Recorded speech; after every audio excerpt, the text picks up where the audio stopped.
Assalamualaikum warahmatullahi wabarakatuh. Hai teman-teman, apa kabar kalian semua? Semoga kalian dalam keadaan baik-baik ya. Semoga kalian dengan keluarga kalian selalu dilindungi oleh Allah Subhanahu wa taala.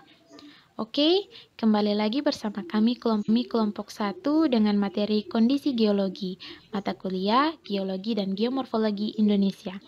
Dalam kesempatan ini, kami akan menjawab pertanyaan-pertanyaan dari teman-teman kelas C Geografi 2019.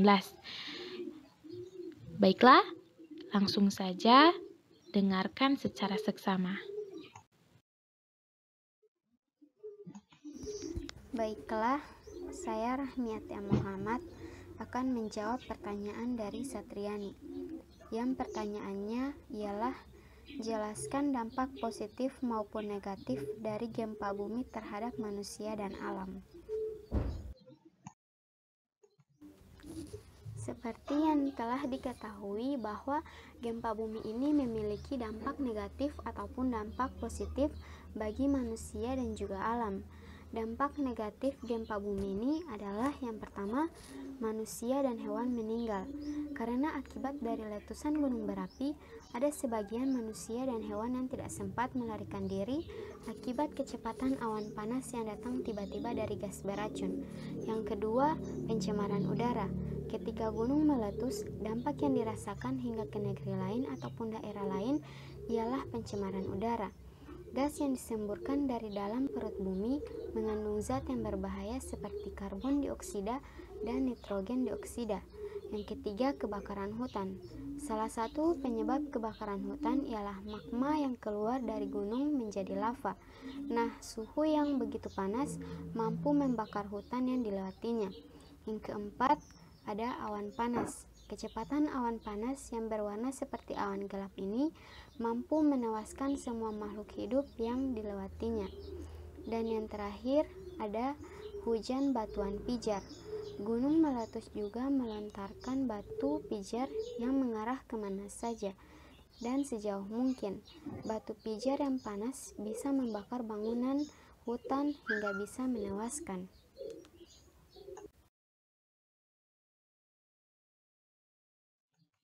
Dan di sini ada dampak positif dari gempa bumi. Yang pertama ialah destinasi wisata baru. Bekas letusan gunung meletus ialah menciptakan destinasi wisata baru. Adanya perubahan wilayah dan kondisi alam dari fenomena pasca vulkanik biasanya menjadi daya tarik bagi para wisatawan. Yang kedua, ada pembangkit listrik vulkanik. Wilayah sekitar Gunung Merapi yang sering meletus sangat tepat dijadikan sebagai area pembangkit listrik vulkanik karena dapat mengandalkan energi panas yang dihasilkan dari sekitar gunung. Tentunya akan menghemat tenaga di wilayah tersebut sehingga sangat pas jika dijadikan tenaga listrik vulkanik. Yang ketiga, ada batuan dan pasir untuk bahan bangunan. Ketika lava mengalir, tentu membawa material-material tertentu dengan kualitas terbaik seperti pasir dan batu. Masyarakat lokal dapat memanfaatkan sebagai bahan bangunan yang kokoh.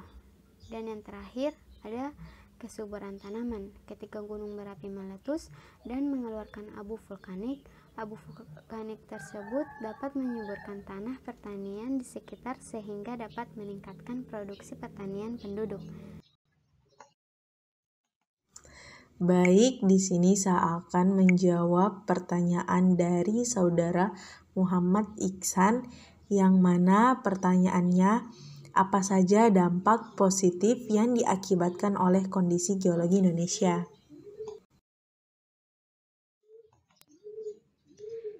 Dampak positif yang diakibatkan oleh kondisi geologi di Indonesia itu ada 4. Yang pertama, banyak terdapat dataran tinggi dan pegunungan. Keuntungan pertama yang didapat dari letak geologi Indonesia adalah banyaknya pegunungan dan dataran tinggi di Indonesia. Letak geologis Indonesia yang berada di 2 jalur pegunungan besar dunia, yaitu Sirkum Pasifik dan Sirkum Mediterania, membuat Indonesia memiliki banyak pegunungan dan dataran tinggi. Hal ini membuat beberapa wilayah di Indonesia yang tergolong wilayah dataran tinggi memiliki iklim yang relatif sejuk. Belum lagi Indonesia dan daya tarik lainnya yang ditawarkan oleh adanya kawasan dataran tinggi dan pegunungan ini menjadi potensi wisata yang sangat besar bagi Indonesia. Yang kedua, tanah di Indonesia lebih subur. Letak geologi Indonesia yang berada pada dua jalur pegunungan besar dunia, yaitu Sirkum-Pasifik dan Mediterania, membuat Indonesia memiliki banyak gunung berapi. Hal ini memberikan keuntungan yang membuat Indonesia memiliki tanah yang lebih subur. Tanah di kawasan dekat gunung berapi adalah tanah yang mengandung banyak unsur hara, sehingga membuatnya bersifat sangat subur. Keadaan ini menguntungkan bagi masyarakat Indonesia yang kebanyakan besar masih mengandalkan pertanian sebagai mata pencaharian utama. Tanah yang subur memungkinkan tanaman apapun bisa tumbuh dengan baik. Dan begitu, hasil tanaman pertanian yang dihasilkan juga lebih beragam. Tanah yang subur juga berperan dalam menghasilkan produk pertanian berkualitas baik. Hasil pertanian ini tidak hanya bisa digunakan untuk memenuhi kebutuhan sehari-hari saja, namun juga untuk penunjang ekonomi masyarakat sekitar. 3. Indonesia memiliki keanekaragaman. Flora dan fauna secara geologis, Indonesia terletak di antara persimpangan tiga lempeng, yaitu lempeng Eurasia, lempeng Pasifik, dan lempeng Asia Australia. Letak Indonesia di antara tiga lempeng ini berpengaruh pada keragaman flora dan fauna di dalamnya. Lempeng Eurasia yang berada di bagian barat Indonesia merupakan lempeng dari negara-negara Asia. Karena itu, wilayah Indonesia yang berada atau termaksud dalam lempeng ini memiliki jenis flora dan fauna yang sama. Dengan flora dan fauna di benua Asia, keragaman flora dan fauna di Indonesia ini adalah keuntungan letak geologis Indonesia yang tidak dimiliki oleh negara lain. 4. Indonesia memiliki sumber daya mineral yang beragam. Keuntungan atau dampak positif dari letak geologis Indonesia selanjutnya adalah keragaman sumber daya mineral yang dimiliki oleh Indonesia. Letak geologis Indonesia yang membuat Indonesia memiliki banyak gunung berapi juga memberikan manfaat lainnya, berupa sumber daya mineral.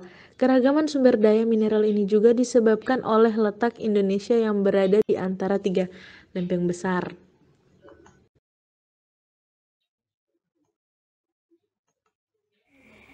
Baiklah, saya Winda Kobisi akan menjawab pertanyaan dari Yulistiana Mamusung. Yang pertanyaannya, apa saja dampak positif dan negatif dari adanya letak geologis tersebut? Mohon dijelaskan. Nah, di sini dampak positifnya yaitu ada 4. Yang pertama, wilayah Indonesia merupakan negara yang memiliki banyak tambang emas, perak, dan besi. Hal ini terjadi karena adanya aktivitas tektonik. Yang kedua, wilayah Indonesia memiliki gunung api aktif yang dapat menyebabkan tanah di wilayah Indonesia menjadi gembur dan subur. Yang ketiga, wilayah Indonesia memiliki sumber kekayaan laut yang melimpah dan perdagangan dunia yang lancar. Hal ini dikarenakan wilayah Indonesia memiliki perairan yang luas dan dilalui oleh kapal. Yang keempat, wilayah Indonesia kaya akan flora dan fauna yang disebabkan karena adanya 2 dangkalan yang dilalui wilayah Indonesia. Selanjutnya, dampak negatif di sini ada 2. Yang pertama, wilayah Indonesia merupakan wilayah yang rawan gempa bumi, gunung meletus, dan bencana lainnya. Hal ini dikarenakan wilayah Indonesia banyak terdapat gunung api. Yang kedua, sering terbentuknya gunung api di tengah laut yang dapat menyebabkan terjadinya bencana seperti gunung meletus dan tsunami. Baiklah, saya Nurmonianti Hubaib akan menjawab pertanyaan dari Dita Ainun. Yang pertanyaannya adalah, Interpretasi proses geologi apa saja yang berkontribusi dalam pembentukan batuan?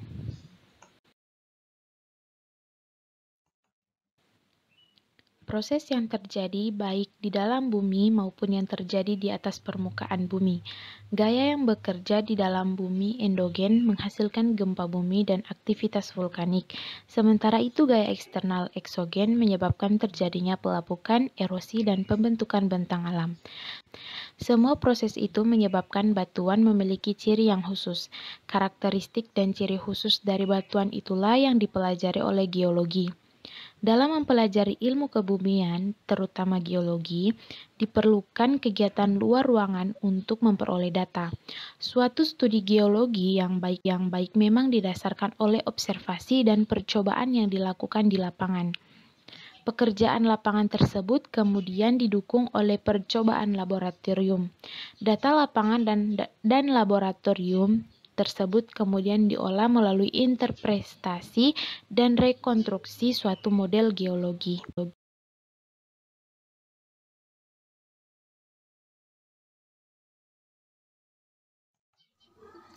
Baik, di sini saya akan menjawab pertanyaan dari saudara Rizky Padungo, yang dimana pertanyaannya, berikan contoh di daerah mana yang pernah terjadi gempa vulkanik dan tektonik. Contoh daerah yang pernah terjadi gempa vulkanik dan gempa tektonik. Gempa vulkanik yang pernah terjadi di Indonesia, gempa Gunung Merapi di Yogyakarta yang meletus pada tahun 2006, menyebabkan gempa vulkanik yang berkekuatan 5,9 skala Richter.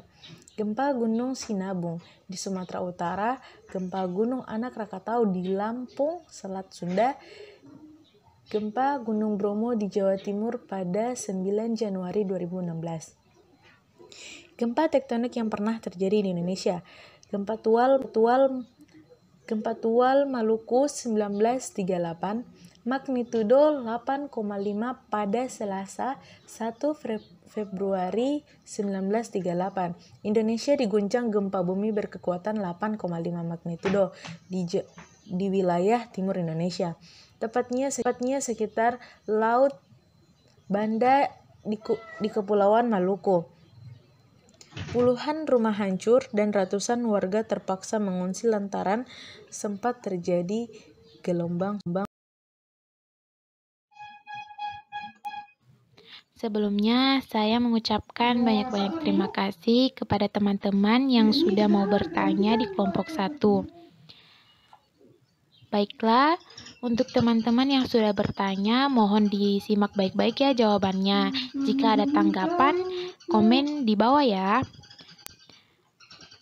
Saya perwakilan dari kelompok 1 undur diri dari diskusi singkat ini. Dan kita akan ketemu di video selanjutnya. Oke? Allahumma muwaffiq ila aqwamit thoriq. Wassalamualaikum warahmatullahi wabarakatuh. See you to another time.